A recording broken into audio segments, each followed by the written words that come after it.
Assalamualaikum warahmatullahi wabarakatuh. Kami dari kelompok 7 ingin mempresentasikan hasil diskusi kami yang berjudul Teknologi untuk Keunggulan Kompetitif, yang beranggotakan yang pertama Dwi Prasiska Burmanurung, yang kedua Juniati Sagala, yang ketiga Muhammad Sapri, yang keempat Nufirman Lauli, yang kelima Rohaya, yang keenam Sri Hertal Meraja, dan yang ketujuh Cynthia Lorenza Simarmata. Yang pertama yang akan dibacakan oleh saya sendiri. Apa itu teknologi informasi? Menurut Martin, tahun 1999, teknologi informasi ialah teknologi yang tidak hanya pada teknologi yang akan digunakan untuk memproses dan menyimpan informasi, melainkan mencakup teknologi komunikasi untuk mengirim dan menyebarluaskan informasi. Manfaat teknologi informasi. Manfaat teknologi informasi ada 5. Yang pertama, bidang ekonomi. Yang kedua, bidang bisnis.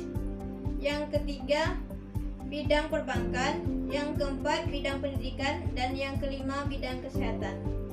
Baiklah, yang selanjutnya yang akan dibacakan oleh Dewi Prasiska Burmanurung. Baiklah, di sini saya akan melanjutkan dari Rohai. Di sini saya akan melanjutkan manfaat teknologi atau lanjutan. Di mana di sini ada bidang pemerintahan, yang kedua ada bidang industri. Yang pertama itu adalah bidang pemerintahan, di mana bidang pemerintahan ini teknologi informasi dapat membantu masyarakat untuk mengetahui berbagai peraturan-peraturan pemerintahan, baik melalui web ataupun situs pemerintah. Yang kedua itu adalah bidang industri, di mana teknologi informasi dapat membantu perusahaan dalam menyediakan bahan baku, memproduksi suatu barang melalui suatu perencanaan kebutuhan material dan menggunakan sistem baru pabrik yang terintegrasi dengan komputer, menggabungkan ide-ide dasar yang memungkinkan komputer mengatur jadwal dan mengawasi berbagai mesin yang dijalankan. Selanjutnya itu adalah batch tracing versus online processing, di mana salah satu perbedaan yang mendasar pada aplikasi sistem informasi berbasis komputer adalah adanya perbedaan batch processing dan light processing. Pada tahap awal perkembangan komputer, semua pemrosesan komputer berdasarkan batch, di mana organisasi mengumpulkan tumpukan transaksi lalu diolah pada suatu waktu. Di sini bukti transaksi, pencatatan, tumpukan transaksi, komputer dan file master. Di sini juga ada kelemahan pemrosesan batch adalah kelambatan untuk mengetahui posisi dari persediaan barang yang tersedia di gudang, tetapi batch processing masih dapat digunakan untuk pemrosesan transaksi yang frekuensinya sedikit seperti pembayaran gaji mingguan atau bulanan. Adapun jenis-jenis sistem aplikasi, yaitu bidang aplikasi pendukung manajemen, bidang aplikasi fungsional, bidang aplikasi berbasis teknologi, dan bidang aplikasi rencana bangunan. Keunggulan kompetitif. Keunggulan kompetitif dapat didefinisikan sebagai faktor apa saja yang dapat memungkinkan organisasi untuk mendiferensiasikan produk atau jasanya dari produk dan jasa pesaing untuk meningkatkan pangsa pasar. Keunggulan kompetitif dapat dicapai melalui banyak cara. Salah satunya ialah menyediakan barang dan jasa harga yang murah, menyediakan barang dan jasa yang lebih baik dari pesaing, dan menyediakan barang dan jasa dengan segmen pasar tertentu. Selanjutnya akan dijelaskan oleh Muhammad Sapri. Selanjutnya saya akan membahas manajemen sumber daya informasi. Manajemen sumber daya informasi adalah aktivitas yang dijalankan oleh manajer pada semua tingkatan dalam perusahaan dengan tujuan mengidentifikasi, memperoleh, dan mengelola sumber daya informasi yang dilakukan untuk memenuhi kebutuhan pemakai. Istilah Chief Information Officer atau CIO adalah manajer jasa informasi yang menyumbangkan keahlian manajerial yang memecahkan masalah yang berkaitan dengan sumber daya informasi dari berbagai areal. Perusahaan dapat mengelola informasi dengan mengelola sumber daya yang menghasilkan informasi, dengan kata lain, daripada berkonsentrasi pada input dan output. Perhatian seharusnya juga dapat diberikan pada pengolah informasi yang mengubah input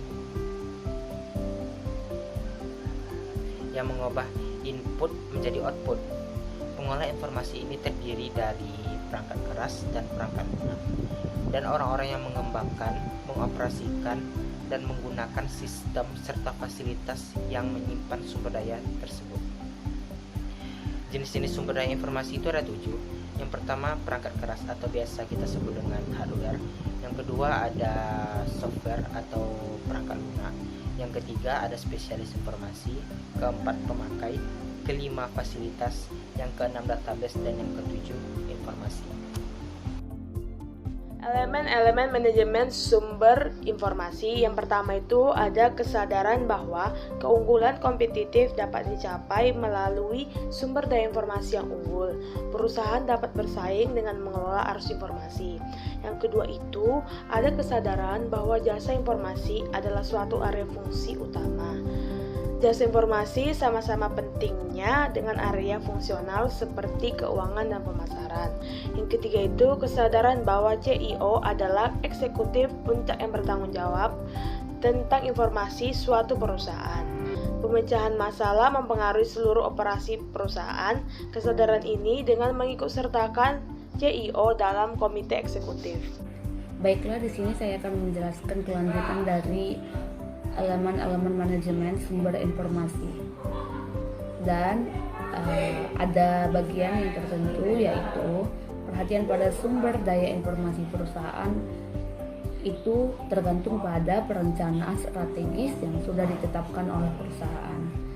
Selanjutnya, para eksekutif harus terlibat dalam perencanaan strategis, dan para eksekutif membutuhkan sumber daya informasi untuk dapat mencapai tujuan strategis yang sudah ditetapkan. Selanjutnya, rencana formal untuk sumber daya informasi. Sumber daya informasi harus mencakup pada area pemakai maupun si informasi, sehingga pemakai dan informasi ini sangat ketergantungan satu dengan yang lain untuk menetapkan suatu perencanaan strategis yang signifikan dapat terrealisasikan dengan baik. Dan terakhir adalah strategis untuk mendorong dan mengelola end computer, ataupun bisa kita kenal sebagai end user computing. Di sini kita membuat sumber daya informasi itu agar dapat tersedia bagi para pemakai akhir. Dan siapakah para pemakai akhir ini? Para pemakai akhir adalah para eksekutif ataupun para pemangku kepentingan dalam sistem itu. Dan ini harus tetap dipertahankan melalui pengendalian sumber daya tersebut, sehingga untuk kedepannya sumber daya informasi ataupun sistem informasi ini dapat berguna dengan baik. Selanjutnya, saya akan menjelaskan tentang model-model manajemen sumber daya informasi. Nah, kondisi-kondisi manajemen sumber daya informasi yang diperlukan itu tidak terpisah dengan elemen yang lain, melainkan saling berkoordinasi untuk dapat dijalankan. Nah, penjelasan yang pertama seperti lingkungan perusahaan. Nah, para eksekutif ini mereka bekerja sama untuk membantu informasi sebagai cara untuk memenuhi sejumlah kebutuhan elemen-elemen lingkungan dalam pasar yang lebih kompetitif. Nah, yang kedua ada eksekutif perusahaan. CEO ini mengarahkan para eksekutif untuk melakukan mengarahkan perusahaan menuju tujuannya dalam perencanaan yang lebih strategis lagi. Nah, yang ketiga ada area fungsional. Nah, area fungsional ini jasa informasi itu dijadikan sebagai area fungsional utama, di mana setiap area bersama-sama mengembangkan rencana strategis mendukung rencana strategis perusahaan jasa informasi, mempersiapkan kerjasama dengan area fungsional yang lain. Yang keempat ada sumber daya informasi. Rencana strategis sumber daya informasi akan diperoleh lalu dikelola sebagai sumber daya, dipusatkan dalam jasa informasi, dan sebagian lagi didistribusikan di seluruh perusahaan dalam pusat-pusat informasi dan area pemakai. Yang terakhir ada yang kelima, pemakai. Data dan informasi itu mengalir antara sumber daya informasi dan para pemakai sebagai pemakai ikut serta dalam menggunakan informasi yang dikeluarkan oleh suatu perusahaan.